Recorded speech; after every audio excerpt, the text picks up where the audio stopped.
Can a computer actually solve problems? I mean, it's a question we pretty much just take for granted today, right?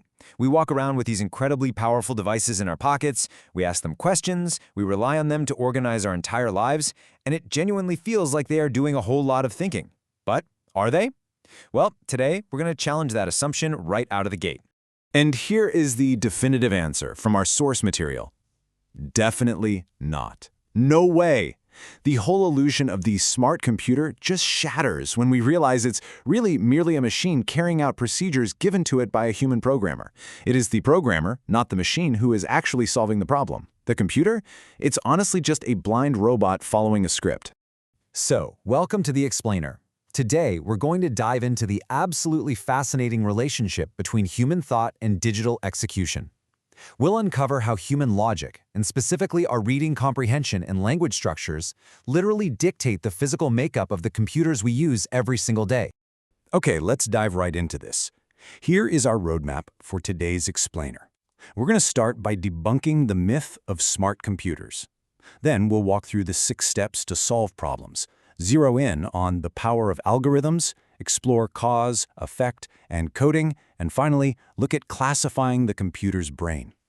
Basically, we're moving from the totally abstract space of human problem solving all the way down to the physical, nuts and bolts hardware of a machine. Starting off with Section 1, the myth of smart computers. Who is really doing the thinking here? You see, the fundamental difference between human thought and machine execution really comes down to autonomy. Computers do not think. Period. They simply do what they are told, down to the absolute minutest detail. They're entirely incapable of independent thought. And because they only follow precise commands given by us, the programmer's job isn't just important, it's absolutely critical. Without a human to tell it exactly what to do, the machine is completely useless. Moving on to Section 2, 6 steps to solve problems. Getting from human thought to machine execution. Getting a machine to do our bidding is definitely no easy task. But as our source text points out, problem solving becomes dramatically easier when humans follow a highly structured framework.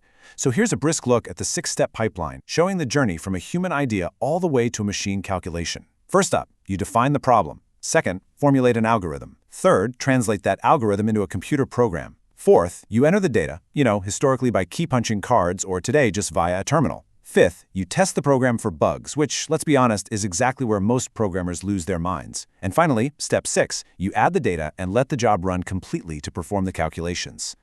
Actually, let's pause on step 1 for a second, because this is where the real heavy lifting happens. A programmer must always start by asking, do I understand the problem? Our source notes that while some problems are pretty straightforward, others take months of rigorous study before a single sequence of code is ever formulated.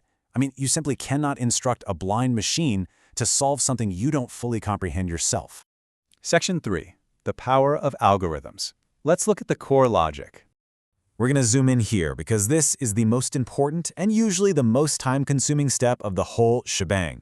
So what exactly is an algorithm? Well, it's defined as a straightforward sequence of steps or instructions used to solve a problem. This right here is where the magic happens. It's exactly where the human mind takes a messy, complex, real-world problem and translates it into an organized, highly logical set of instructions. And to make sense of these complex steps, programmers will often use flowcharts or a block diagram.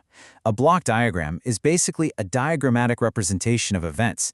It uses connecting arrows to show alternative routes or to indicate if a process has to be repeated.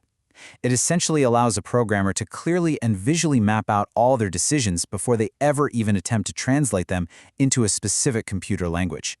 And this brilliantly illustrates the vast divide between us and our machines. Look at this. On the left, we have the human programmer. They construct the algorithm, they undertake months of study, they do all the heavy, time-consuming analytical work. On the right, the computer. It simply carries out procedures and follows instructions to the minutest detail. The human does all the heavy, abstract thinking. The machine just provides fast, blind obedience. Which brings us to Section 4, cause, effect, and coding, the language of logic. To give these exact, minute instructions to our highly obedient machine, programmers rely heavily on strict linguistic structures. Think about the English language for a second. Words like if serve as cause markers. For example, if the user clicks by, well, that cause logically leads to an effect marker, like the word therefore. Therefore, charge their credit card. Computer logic is fundamentally built on these basic linguistic cause and effect relationships. The human creates the if, and the machine executes the inevitable therefore. All right, Section 5, classifying the computer's brain, bringing order out of confusion.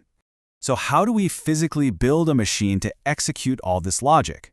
We use classification, the process of bringing order out of confusion by breaking a giant general topic down into closely related parts. Think of it like a giant puzzle. When we describe systems, we use very specific grammar. We can classify logically from the top down, meaning general to specific, using phrases like is divided into, includes, or is made up of. Alternatively, we can describe things from the bottom up, specific to general, using words like constitute, make up, or form. So let's apply this language directly to the physical machine itself.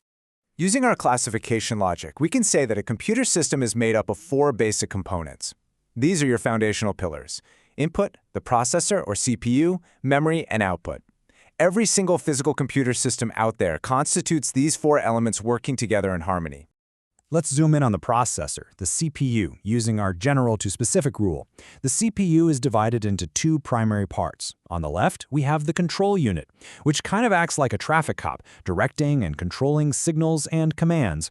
Then on the right, we have the arithmetic logical unit, or ALU. This acts as the calculator, doing all the actual arithmetic and decision-making operations. Now, what about memory? Memory can be classified into 2 separate locations. We have primary or internal memory, which refers to the storage locations directly inside the computer itself, like core, chip, or bubble memory. Then we have secondary or peripheral memory.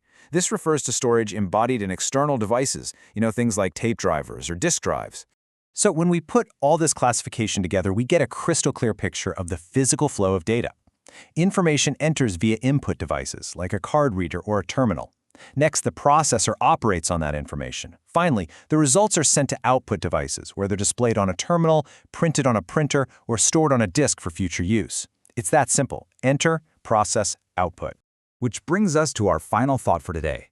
We started out by asking if computers can solve problems, and we learned they absolutely cannot. They are unthinking machines perfectly executing algorithms that were painstakingly crafted over months of human study. So I'll leave you with this question. If a computer is merely a blind robot flawlessly reflecting our exact precise instructions, what does a code bug really reveal about human logic? Think about it. Perhaps a computer error isn't machine failing at all, but simply a mirror reflecting our own flaws in communication. Thanks so much for joining me on this explainer, and keep questioning the logic behind the machines.